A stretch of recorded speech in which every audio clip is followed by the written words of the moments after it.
Hey guys, we just got finished our snowbird trip, just visiting my sister in Victoria, BC, and there was a package waiting for me that had been shipped from Hong Kong for me. It's another one of these Haloview wireless backup cameras. If you remember, in the fall I installed their model, I think it was MC5111, and used it for the trip south, the 6-month trip south. I had an install video and a review video and even an updated review video after I'd used it a few months, and I'm really pleased with the camera. It worked really well the whole trip, no glitching or anything, good solid display, and I like the fact that it recorded the footage back there. I even used the recorded footage in a few of my videos. Anyway, they offered to send me their newest model, which is similar to the old model. But it has a few different mounting options, and it's smaller. The display for the vehicle, the one I had is a 7-inch display. This one comes with a 5-inch display, and it also comes with a license plate mount and a mount for those Furrion cameras. A lot of people have trailers with the Furrion mount on the back. I think I'm saying Furrion right. Anyway, let's this video I'm just going to kind of pull the thing out of the box and show you all the bits and pieces you get, and maybe we'll just fire up the display to get a quick look, see if it's as good as the other one, and then later on, after I've used this for a little while, I'll come back with a full review and some of the install options.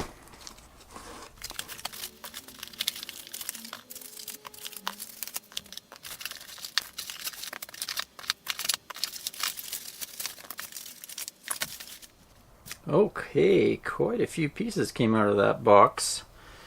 We got our owner's manual and our specs on the display and the camera, bunch of mounting screws and hardware, sunshade for the display,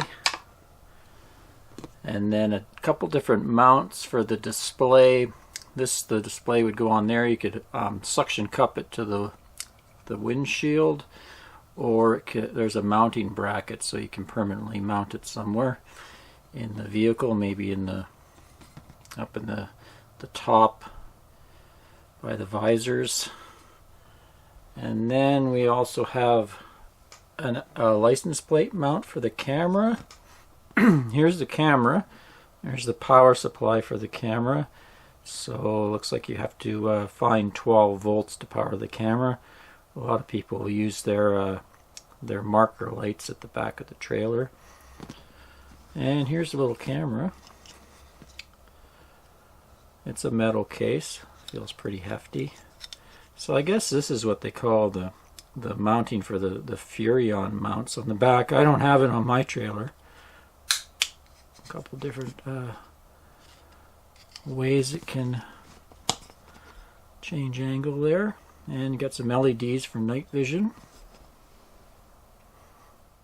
And we got antennas, so we got an antenna for the camera and an antenna for the display.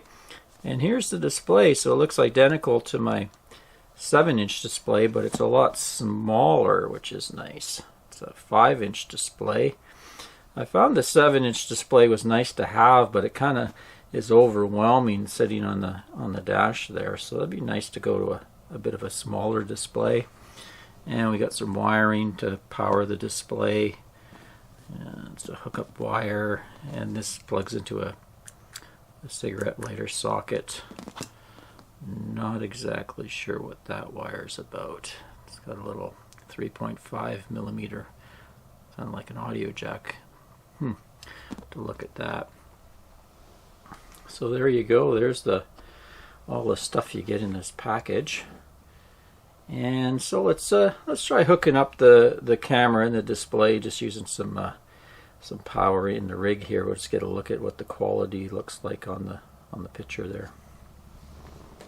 One other optional accessory they included in the box is this extension antenna and mount. You can see this is a magnetic mount, so you can mount this somewhere. Let's say you have a really long RV, you can mount this closer to the truck and then use this, I think it's a 16-foot extension, and then you put that up there, and if you're having any problems with disconnect because of the sheer length of the RV, then that really helps out.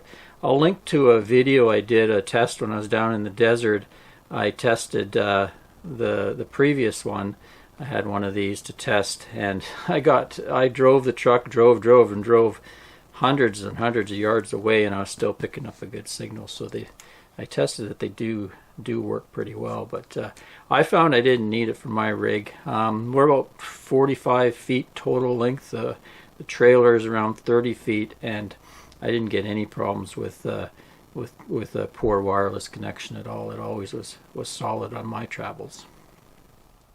Here we go. So I have the display plugged into my 12-volt cigarette lighter receptacle in the RV. And get a little test bed set up over here on the table. I have the camera pointed out into the neighbor's yard there, using my Lensun solar generator box to power everything here. One use I found for it is doing some testing. So here's the 5-inch display, and that's the picture on it. Looks pretty good. Looks as good as my 7-inch display, so I'm happy with that. I was really impressed with the contrast and the brightness of the Haloview displays. Like I had before, I had those Taddy Brother displays, and they were okay, but they weren't really nice and sharp like this. This one's also able to record like my 7-inch one, so that's nice. That was a really great feature. And we'll just compare it with my 7-inch. I have it on the RV here, so I'll just power on its display. Oops. There we go. So it's pointed out the back. That's actually one of those cargo containers that my brother-in-law's got in his driveway. Anyway, there we go. So very comparable, but you can see how much smaller this 5-inch display is versus this one.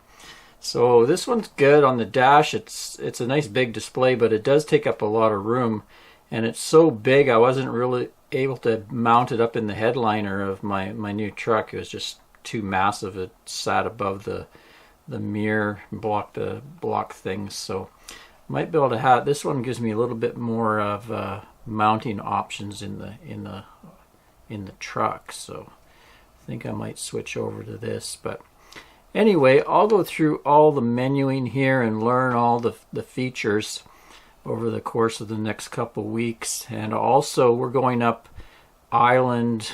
I got about a 150-mile trip up to our summer RV park, so I'll hook it up to the rig and give it a test going through the cities and along the country and see if it performs as good as this one.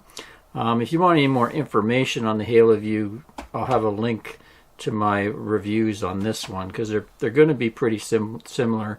There's probably a few different features in this compared to this in the menuing and that, but I think they're pretty comparable.